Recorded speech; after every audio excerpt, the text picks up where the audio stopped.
Abra a tua Bíblia comigo no livro dos Juízes, no capítulo 6.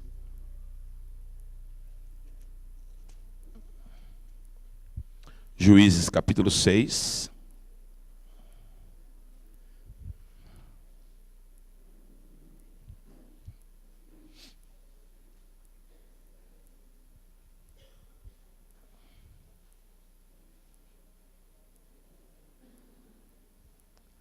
Diz assim a palavra do Senhor. Juízes, capítulo 6.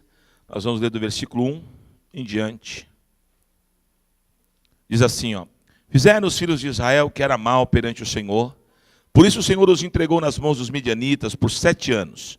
Prevalecendo o domínio dos midianitas sobre Israel, fizeram estes para si, por causa dos midianitas, as covas que estão nos montes, e as cavernas e as fortificações. Porque cada vez que Israel semeava, os midianitas e os amalequitas, como também os povos do Oriente, subiam contra ele. E contra ele se acampavam, destruindo os produtos da terra até a vizinhança de Gaza.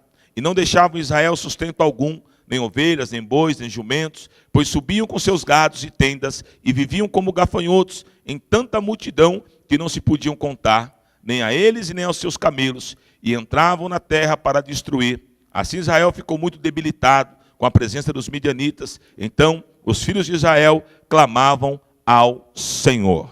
Amém? Feche teus olhos. Senhor meu Deus, fala conosco nessa noite. Ministra a tua palavra, que nós possamos aprender um pouco mais de ti, Senhor.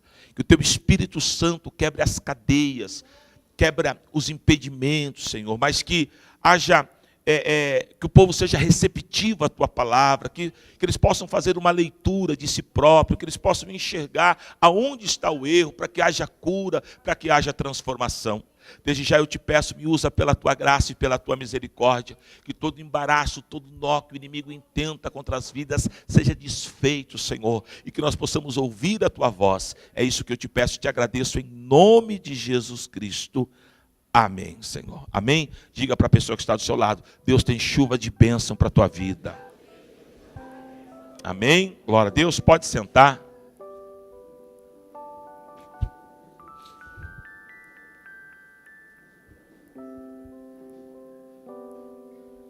Glória a Deus. Preste atenção aqui, querido. Eu sempre digo aqui, e eu me incluo nisso, porque eu também sou de carne e osso, mas é muito característico, é muito pertinente ao ser humano, sempre em meio às suas lutas, em meio às suas dificuldades, sempre querer achar um culpado. Pode ver, nunca a gente é culpado. Começa pelas crianças. As crianças estão brigando, você vai falar, ela fala o quê? Foi ele, não, foi ela, né? Porque isso é do ser humano. A gente sempre quer achar um culpado pelos nossos fracassos, pelas nossas lutas, pelas nossas fraquezas. Um casamento que é destruído, se você for conversar, você vai notar uma coisa, quase comum em todos os casais. Sempre um vai jogar a culpa no outro. Dificilmente uma pessoa, um dos cônjuges vai falar, não, o problema sou eu. Muito difícil. Geralmente ele vai falar, não, o problema é ela, não, o problema é ele.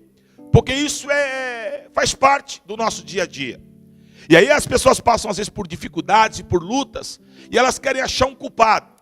E elas querem que esse culpado, amém, possa ser o testa de ferro dela. Esse texto que eu li, ele é uma narrativa de uma fase que Israel estava passando. Amém?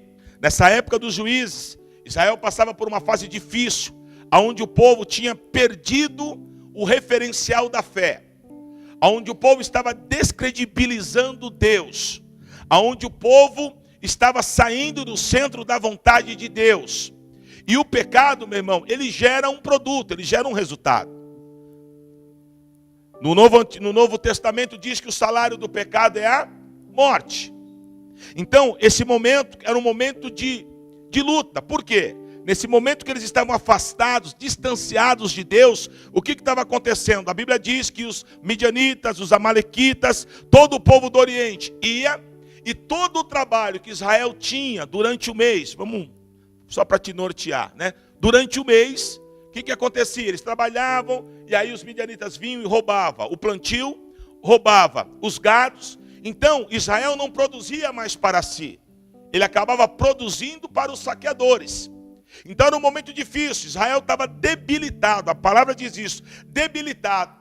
E aí eles oravam, porque eles queriam escutar de Deus quem era o culpado, o porquê daquilo.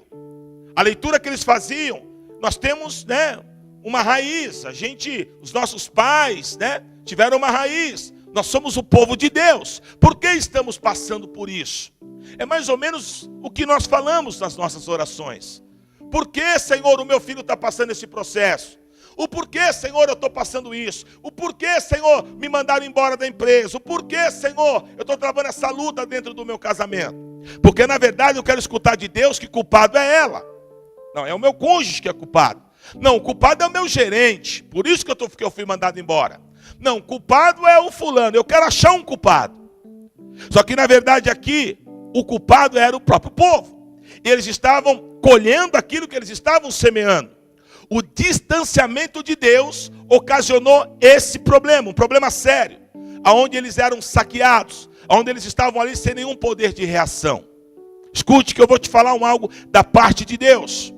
Talvez o que você tem passado, essa aflição, essa luta, e você não está entendendo, pelo contrário, você quer achar um culpado. Mas o que Deus quer falar com você nessa noite, que chegou a hora de você refletir, se o culpado não é você mesmo. Chegou a hora de você fazer uma leitura. Porque a gente quer que todo mundo melhore. Mas nós não queremos melhorar. Nós não queremos nos achegar a Deus. O distanciamento de Deus ocasiona frieza espiritual. Ocasiona lutas, adversidades. E a gente quer achar um culpado. E o culpado é esse distanciamento. Deus colocou uma palavra no meu espírito hoje. É como se Deus falasse assim: diga para o meu povo que eu quero eles mais perto. Eu quero eles mais na intimidade. Eu quero ter algo a mais com eles. Por quê? Porque o povo hoje busca o Senhor de forma religiosa. O que é buscar Deus de forma religiosa? É buscar Deus pela religião, não por aquilo que Deus é. Eu não tenho que estar aqui, meu irmão, porque hoje é domingo e é dia de culto. Eu tenho que estar aqui porque eu amo ao Senhor, porque eu dependo do Senhor e porque eu tenho uma aliança com o Senhor. Tem muita gente que tem contrato com Deus. Contrato, meu irmão, não deu certo, rasga. Contrato não deu certo, rescinde. Agora aliança não, aliança é eterna. E o que nós temos com o Senhor não é um contrato, é uma aliança. E Deus te trouxe aqui hoje para que essa aliança seja lapidada e para que você tire essa distância entre você e Deus. A palavra profética para a tua vida hoje é que você venha se aproximar de Deus, porque Deus te trouxe aqui hoje, porque Ele quer te visitar, porque Ele quer te abraçar, porque Ele quer te tocar, porque Ele quer te libertar, porque Ele quer mover a presença dEle sobre a tua vida. Mas para que isso aconteça é necessário proximidade. Amém? Levante a tua mão direita para o céu e diga assim: chega, eu não quero ser mais saqueado pelo inimigo. Eu não quero ser mais assolado pelo inimigo. Preste atenção. Há pessoas que estão aqui que estão cansadas de tanto roubo, de tanta luta, de tanta adversidade. E a grande batalha dentro da tua alma é essa. Por quê? É porque você está distante de Deus, querido. Como, bispo? Eu estou na igreja, quarta, sexta, domingo. Como eu estou distante? O fato de você estar na igreja não diz que você está próximo de Deus. O que nos aproxima de Deus é a oração, é o jejum, é a intimidade. O que nos aproxima de Deus é ouvir Deus, é poder estar onde Deus está. O que nos aproxima de Deus é criar uma vida com Deus. Por exemplo, quantas vezes você ora por dia? Aliás, a gente tem, até nisso nós somos religiosos. Para mim orar, eu tenho que dobrar o joelho, eu tenho que ficar 2 horas de... Não, irmão, eu posso estar dirigindo e orando, falando com Deus. Eu posso estar no ônibus e eu posso estar ali falando com Deus. Eu posso estar no escritório, eu posso estar na hora do almoço, não importa. A minha comunhão com Deus independe de um estereótipo, de uma forma. A minha comunhão com Deus, ela tem que ser diária. Quanto mais comunhão eu tenho com Deus, mais proximidade eu tenho de Deus. Às vezes você ouve pessoas dizendo assim: eu não sei se foi Deus que falou ou é da minha alma. Sabe por que você fala isso? Porque você ainda não conhece a voz de Deus. Quando eu conheço a voz de Deus, é sinal que eu estou próximo de Deus. Foi Samuel que Deus chamou, não foi? E ele ficou lá, levantava e não via ninguém, porque ele não sabia, até a hora que ele conheceu a voz de Deus. E hoje é noite de nós conhecermos a voz de Deus. Por que, bispo, eu tenho que conhecer a voz de Deus? Porque Ele está aqui, porque Ele quer ter uma comunhão com você, e principalmente, porque Deus, Ele fala com seus filhos. Amém? Diga assim: Deus fala comigo. Vamos ler o versículo 8 e 10, do 8 ao 10, do mesmo capítulo 6. E o Senhor lhes enviou um profeta, que lhes disse: assim diz o Senhor Deus de Israel: eu é que vos fiz subir do Egito, e vos tirei da casa da servidão, e vos livrei da mão dos egípcios, e da mão de todos quantos vos oprimiam, e os expulsei diante de vós, e vos dei a sua terra, e disse: eu sou o Senhor vosso Deus, não temais os deuses dos amorreus, em cuja terra habitais, contudo não destes ouvidos à minha voz. Então olha aqui para mim. Então eles estavam aqui vivendo um processo, sim ou não? Qual era o processo? A desobediência que acarretou aonde os inimigos vinham e saqueavam tudo, sim ou não? Agora preste atenção, eles estão mal, orando e clamando e querendo uma resposta, e achando um culpado. Aí a Bíblia diz que Deus levanta um profeta, e manda o profeta ir lá. E a palavra do profeta é a seguinte: olha, foi eu, o Deus Todo-Poderoso, que te tirei do Egito, que te livrei da mão do inimigo, que tirei daqueles que te oprimiam. Eu sou o Senhor, não tenho medo. Agora, olha a colocação de Deus: dai ouvido à minha voz. Não adianta eu vir na igreja, não adianta eu falar que eu sou crente, não adianta, meu irmão, eu rodopiar, falar em língua estranha. Nada disso vale se eu for desobediente, se eu não ouvir a voz de Deus. Qual era o grande que aqui? O que o profeta falou, resumindo? Vocês estão passando por isso porque vocês são desobedientes. Toda desobediência, ela gera o pecado, e o pecado, ele acarreta um resultado, meu irmão, com certeza negativo. O que Deus quer falar com você aqui hoje: não adianta você vir na igreja e continuar desobedecendo. Não adianta você vir na igreja e ter vida dúbia, querido. Não adianta você estar no meio aqui, dos crentes, dos servos de Deus, e não concordar com nada. Tem gente que é assim, negativo, está tudo errado, querido. Eu preciso ouvir a voz de Deus. Deus fala, amém? Deus fala. E como Deus fala? Aqui é uma das formas de como Deus fala. Deus levantou o profeta. A cada domingo, a cada quarta-feira, se não é eu, tem um pastor aqui pregando, tem um profeta de Deus pregando e te dando direção para a tua vida. O grande problema é que você não valoriza a palavra que sai do altar de Deus. O grande que hoje é que está cheio de profeta na igreja. Todo mundo acha que tem a solução para a sua vida. Israel clamou, só que Deus não foi lá no meio do povo e começou a lançar a palavra dele de qualquer jeito, não. Deus enviou um profeta. Deus continua usando os profetas na terra. Por isso que lá em Apocalipse está escrito: aquele que tem ouvido, ouça o que o Espírito Santo diz às igrejas. Amém? Então, meu irmão, quer viver uma vida de vitória? Comece a obedecer. Ah, nada dá certo no meu trabalho. Mas você tem obedecido lá o teu chefe, o teu patrão? Ah, o meu chefe é um carrasco. Não importa. Toda autoridade é posta por Deus. Quer ver o teu chefe mudar? Vai para a oração. Ah, mas eu não suporto isso. A gente é cheio de razão própria, né? Irmão, quem anda debaixo da lei de Deus e da palavra de Deus aprende que a autoridade é posta por Deus, e eu vou obedecer e Deus vai me honrar. Porque Deus se alegra quando o povo dele é obediente. Se você pegar na antiga aliança, você vai ver que sempre Deus tratou o povo de forma dura, porque o povo tinha uma característica. Qual era? Desobediência. O povo de Israel era um povo de coração duro. A Bíblia chama de dura cerviz. Amém? A Bíblia, lá no livro de Provérbios, diz para a gente evitar de ficar exortando, de ficar ensinando o homem de dura cerviz. O que o sábio está dizendo ali?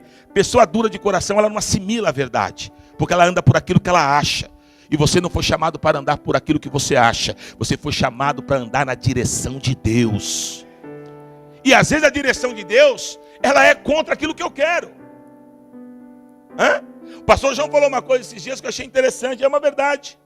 Na igreja tem muito essa coisa de andar por afinidade. Então, meu irmão, nós estamos perdidos. Estou andando aqui com o Ramon desvia, vai fumar maconha. Eu vou com você é meu camarada. Irmão, a salvação é individual. Até na vida do casal, preste atenção, até na vida do casal, a salvação é individual. Amém? E eu preciso entender isso. Por quê? Porque às vezes obedecer vai contra a minha vontade. Quando o Senhor falou lá para Paulo, lá no livro de Atos, para Paulo não ir para Macedônia, estava tudo prontinho para ele ir, e mandou ele voltar para Jerusalém, e falou que ele ia ser preso, ia sofrer, ia tomar chicotada. Você acha que Paulo queria isso? Mas Paulo fez o quê? A vontade de Deus. Paulo obedeceu.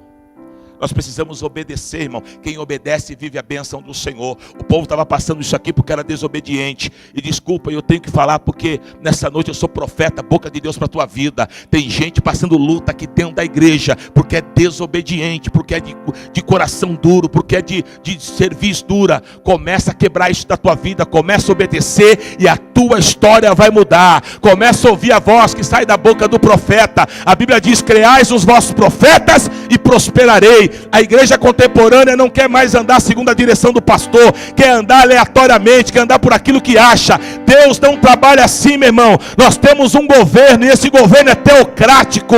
O governo teocrático quer dizer que Deus está no controle. Nós andamos pelo controle de Deus. Amém? Diga para esse irmão que está do seu lado: você tem uma raiz, meu querido. Você anda por aquilo que Deus tem para a tua vida. Amém? E a tendência é piorar, querido, porque os dias estão próximos. Jesus está voltando. Mas em nome de Jesus, a igreja de Cristo vai esperar Ele na condição de submissa e na condição de obediente. Por isso, todo espírito maligno, todo espírito de desobediência, eu te denuncio aqui, e em nome de Jesus eu te esconjuro: saia do nosso meio em nome de Jesus, porque eu quero profetizar que Deus vai levantar um povo neste lugar, um povo obediente, um povo que anda debaixo da lei do Senhor, e um povo que vai viver o grande de Deus na sua vida, em nome de Jesus. Glória a Deus. Está passando luta? Então reveja a tua vida. Porque às vezes a luta, às vezes você está pegando ela com a sua própria mão. Aleluia. Uma segunda coisa que eu aprendo nessa história, que além de Deus falar, então eu estou passando luta, eu vou ver em Deus qual que é o problema. É eu? Qual que é a situação? Não sei se é uma virtude minha, mas todos os meus erros, as minhas situações que eu passo, o primeiro que eu busco em Deus, eu já falo: Senhor, eu estou errando. Se eu estou, o Senhor me ensina. Porque eu não sou um camarada, o dono da razão. Não, eu sou sucessivo a erro também.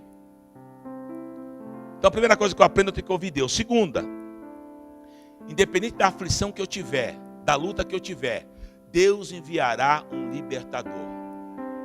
Deus é aquele que quebra o jugo. Bispo, eu estou numa luta terrível. Então aguarda, porque o libertador vai entrar com providência. Bispo, eu fui mandado embora e agora? O libertador está entrando com providência. Bispo, o meu casamento está por um fio. O libertador está entrando com providência. Amém? Glória a Deus. Vamos ler aí Juízes capítulo 6, versículo 11.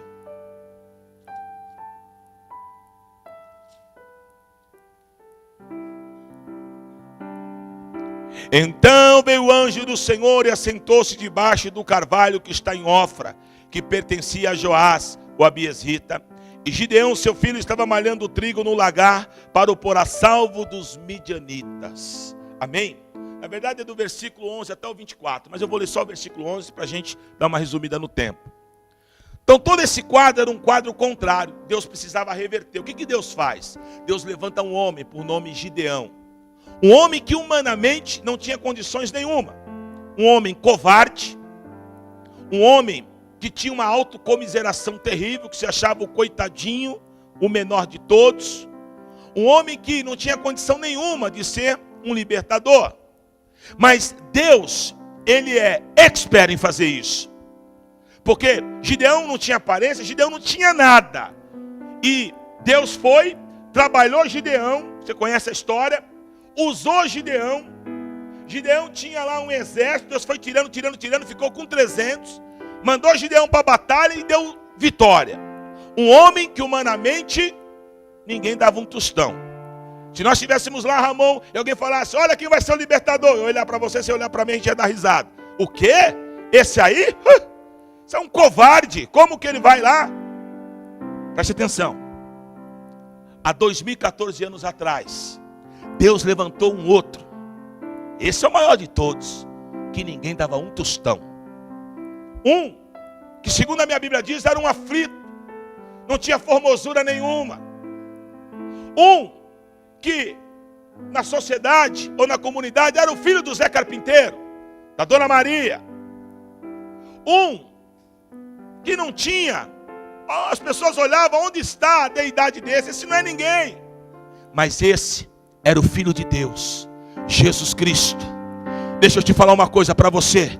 Há 2014 anos atrás, assim como Deus levantou Gideão aqui para libertar o povo de Israel que estava oprimido, comendo na mão dos midianitas e dos amalequitas, Deus levantou Jesus de Nazaré. Lá em Hebreus capítulo 1 versículo 1 diz que Ele é o nosso libertador. Ele é o teu libertador, meu querido. Eu não sei qual é a tua luta, qual é o teu problema, mas eu sei de uma coisa: há um libertador pelejando a tua causa. Há um libertador entregando nas tuas mãos a vitória. E esse libertador tem nome. Ele é Jesus Cristo, Filho de Deus. E Ele está aqui nesta noite para agir ao teu favor. Aleluia! Qual é a tua aflição? Ah, bispo, são anos. Então hoje é a palavra profética para a tua vida. Jesus vai te visitar, Jesus vai te tocar, a tua história vai ser mudada. Você não entrou por aquela porta por acaso, não. Você entrou por aquela porta para que Deus marcasse a tua vida hoje de forma sobrenatural. Levanta as tuas mãos para os céus, porque eu já sinto uma unção de Jesus aqui neste lugar. Eu já sinto uma unção do Todo-Poderoso tocando a tua vida, visitando a tua casa, visitando a tua família. Deus está mudando história, está quebrando laços, está mudando o cativeiro.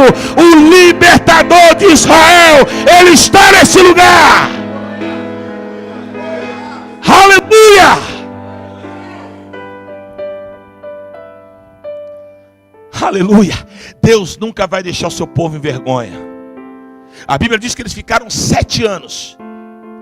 Porque havia um porquê. É como se Deus falasse: eles vão ficar 7 anos porque eles precisam aprender a obedecer. Talvez você esteja há algum tempo nessa aflição e nessa luta, mas a palavra de Deus para a tua vida hoje é que o libertador está chegando. Ali foi Gideão. No nosso caso é Jesus, o Filho de Deus. Aleluia. Naquele caso foi Jerubaal, que quer dizer derrubador de altar de Baal. No nosso caso é o leão da tribo de Judá, é o guarda de Israel, é a rosa de Saron, é o lírio dos vales, é o alfa e o ômega, o princípio e o fim. É aquele que detém todo o poder e toda a glória, toda a majestade, toda a honra. Ele está no nosso meio, Ele é o Senhor.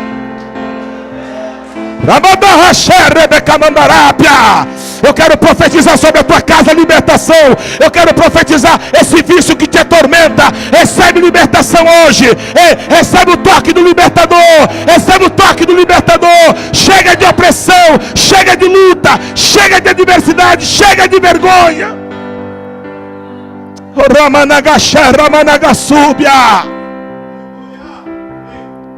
Aleluia. Nós somos o Israel de Deus. Você é o Israel de Deus. E o diabo não vai te tocar. Alamandarabacandarábia. Aleluia, aleluia, aleluia. Oh, glória. Então Deus fala conosco. Deus manda o libertador. Em terceiro lugar, Deus nos ensina a derrubar os altares de deuses estranhos da nossa vida. Sabe por que muitas vezes a tua vida não vai, não anda? Ô mocinha, você casou, filha, dá um tempinho aí. É de noite na casa da mãe. Tem um altar de Baal na tua casa. Quem casa quer casa. Ô meu amigo, cuidado que esse jogo de futebol pode ser um altar de Baal na tua vida. porque você não tem tempo para tua esposa, nem para os teus filhos, porque o teu futebol é mais importante. Ou minha irmã, cuidado, hein, que essa novela, ela pode ser um altar de Baal na tua casa. Cuidado que esse computador pode ser um altar de Baal. O libertador, ele chegou e Deus deu uma direção. Você vai lá na casa do teu pai e derruba o altar de Baal que está lá. Essa palavra é profética e eu quero profetizar. Todo altar de Baal que está na tua casa vai cair por terra hoje. Todo altar de Baal que rouba o teu tempo, que rouba a tua adoração, ele vai cair por terra em nome de Jesus. Sabe por quê? Preste atenção aqui. Quando Deus fala para Gideão ir lá e tirar o altar de Baal, ele fala para cortar o poste ídolo. E Deus manda usar o mesmo poste ídolo, o mesmo poste. Só que agora o Senhor fala para ele: aí onde está o poste você vai fazer um altar a Deus. Aonde abundou o pecado vai superabundar a graça de Deus. Sabe, olha o que Deus manda eu te dizer nessa noite. Lá na tua casa, né, o problema é a novela, o problema é o computador. Quebra esses altares e levanta um altar ao Deus Todo-Poderoso. Amém? Ao invés de você ficar perdendo lá 1, 2 horas no frente à novela, faz uma célula na tua casa que vai ser bênção para a tua família, bênção para os teus vizinhos, e Deus vai usar a tua casa como uma casa de salvação. Amém? Derruba o altar de Baal, e aonde está o altar de Baal? Levanta um altar ao Deus de Israel, e a tua casa vai viver uma novidade, uma mudança de história, porque Deus vai visitar a tua família em nome de Jesus. Ramanagassor Rebecandarápia. Quantos altares de Baal que nós preservamos na nossa casa? O que é altar de Baal, bispo? Tudo aquilo que rouba a glória de Deus. Tudo aquilo que rouba a tua intimidade com Deus. Eu estou falando aqui nessa noite de distanciamento. A novela não te aproxima de Deus. Ninguém é alienado, irmão. Não estou falando de você ver uma novela uma hora ou outra. Não é isso. Mas tem gente que se ela tivesse o fanatismo que ela tem pela novela, se ela tivesse pela igreja, ela seria uma pastora. E os homens também. Nós precisamos da libertação, querido. A nossa casa tem que ser casa de Deus, altar do Deus de Israel, do Deus Todo-Poderoso. Ramandaramanagasépia. Hoje pela manhã Deus me deu uma palavra aqui que foi mistério de Deus. Escute o que eu vou falar, meu irmão. Eu sei que a família é o algo mais importante que nós temos na terra. Eu sei que o trabalho a gente necessita dele para viver e é necessário. Agora eu vou falar aqui sem ter medo de errar e eu desafio qualquer um na Bíblia. Porque esse negócio de achar o inferno está cheio. Eu quero é na Bíblia.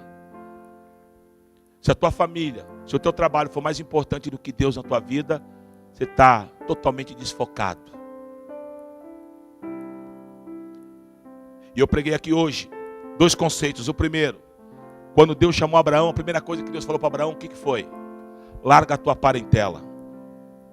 Corta o cordão umbilical. Eu amo a minha mãe. Eu amo a minha família. Quando eu me converti, foi complicadíssimo, porque todo final de ano, toda festa eu estava na minha mãe. E depois que eu me converti, não dava mais tempo. Logo eu já fui fazendo a obra de Deus. E quantas vezes minha mãe me chamou chateada, mas eu sempre fiz questão que ela entendesse. Mãe, hoje o primeiro plano na minha vida é Deus. Eu quero que a senhora entenda, Deus é um algo espiritual. Aqui na terra eu te amo, a senhora é a minha pérola. Mas eu fui chamado por Deus. E Deus falou a Abraão, larga e segue-me. Segundo, a Bíblia diz lá em 1 Reis, capítulo 19, que quando Deus chamou Eliseu, Eliseu estava trabalhando. Eliseu, conjecturando para você entender, era um pecuarista. Ele estava cuidando dos seus animais. E quando Deus usou Elias, e Elias o chamou, a Bíblia fala que ele só falou o seguinte para Elias: Elias, vou lá dar um beijo no meu pai, na minha mãe, na minha família, e vou voltar. Ele vai, beija e volta. E quando ele volta, sabe o que ele faz? Ele pega todos aqueles animais, que era o seu futuro, garantia de futuro, porque era o trabalho deles. Ele faz uma baita churrascada, dá para o povo, está escrito lá, pode ler lá. Ele pega, né, faz lá a churrascada, né, e distribui para o povo e segue a Elias. Aonde eu quero chegar? A gente precisa parar com essa coisa de querer pôr tudo na frente de Deus, irmão. E isso é a desculpa mais esfarrapada que tem. Eu vejo um monte de gente, mas eu preciso ter tempo para minha família. A minha família está na igreja, irmão. Porque quando eu era do mundo, a minha família estava nos batuques, nas cachaças. Hoje eu sou convertido e minha família está na igreja. Aí, bispo, mas a gente tem que ter um tempo para nós. Eu estou aqui direto, prego todos os cultos e eu tenho tempo para minha família. Isso é papo furado, é só gerenciar o tempo, irmão. O problema é que eu quero dar desculpa. O problema, e aqui vai algo para a gente raciocinar. Por que será que estar na igreja aflige tanto as pessoas? Eu não entendo isso, querido. O salmista Davi disse: alegrei-me quando me disseram vamos à casa do Senhor. Vou traduzir. O quê? Hoje tem culto? Glória a Deus, aleluia, eu vou para a igreja. Tem pessoas que ela tem aversão da igreja. Isso pode ser um problema espiritual, irmão. Porque o único que se aflige diante da presença de Deus é Satanás. Estar na casa de Deus é privilégio. Porque um dia o teu trabalho vai acabar, ô bênção. Um dia a tua família vai acabar, ô bênção. E aí eu te pergunto, para onde irá a tua alma? Então a gente fica nessa questão, sabe? Como se houvesse uma divisão. Ai, será que eu vou dar atenção para Deus ou para minha família? Ô irmão, pelo amor de Deus, não empresta a boca. Eu vou, antes de tudo, primeiro dar atenção para o meu Deus, junto com a minha família. Porque a minha família, eu tenho um monte de jovem na minha casa, os meus filhos. E a vontade deles é estar na casa de Deus, fazendo o melhor para Deus. Eles não são ET, eles têm amigos que são até ímpio e tal, mas é opção. Então, querido, em nome de Jesus, derruba esses altares de Baal, derruba esse entendimento errado. Pedro, quando Jesus chamou, estava trabalhando. Levi, quando Jesus chamou, estava trabalhando. Ai, bicho, você quer que eu largue o trabalho? Não, não é isso que eu estou dizendo. Mas a forma como o povo fala, o meu trabalho é mais... O que o teu trabalho? O teu trabalho te garante o que na vida, querido? Se Deus, Salmo 127, versículo 1. Se Deus edificar a tua casa, em vão trabalham os que nela edificam. Se você tem um trabalho, é porque Deus te deu. Então a gente precisa parar de balizar Deus, irmão. Deus é Deus. Eu coloco, eu balizo. O que é mais que, irmão? Primeiro mandamento, amar a Deus sobre todas as coisas. A minha confiança está no Senhor.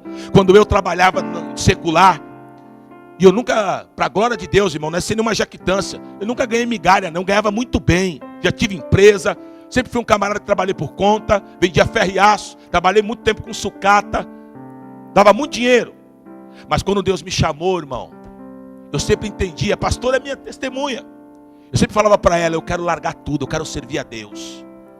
Mas como a gente tem um monte de conta, eu quero servir a Deus. E sempre quando dava para mim dar uma fugidinha do trabalho, que eu trabalhava externo, eu ia na igreja.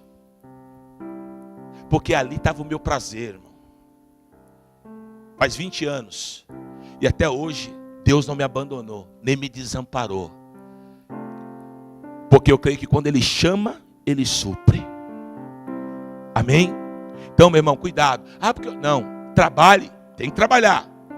Gaste tempo com a tua família, tem que gastar. Mas não queira balizar Deus nisso, não. Deus não está nisso. Deus é soberano. Deus é o nosso tudo. Ele é o nosso tudo, tudo, tudo, tudo.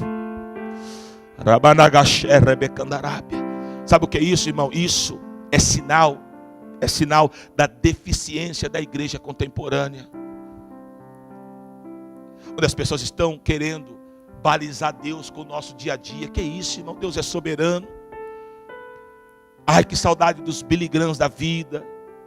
Ai, que saudade das grandes conferências.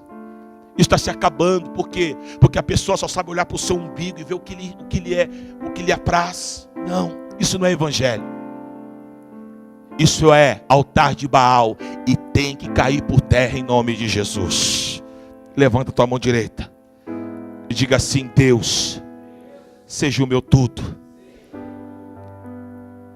Seja a minha primícia, Senhor. Em nome de Jesus. E para fechar, em último lugar, eu aprendo aqui, Deus ensinou para o povo lá. que nós só podemos confiar em Deus. Maldito o homem que confia em outro homem. O homem te beija hoje, te apunhala amanhã. Deus te beija hoje, amanhã Ele te dá 2 beijos. Depois da manhã, 3 beijos. Porque Deus é lindo. Deus, Ele não nos trai. Deus é Deus. Olha o que diz aí, Juízes 7, versículo 7. Para a gente fechar.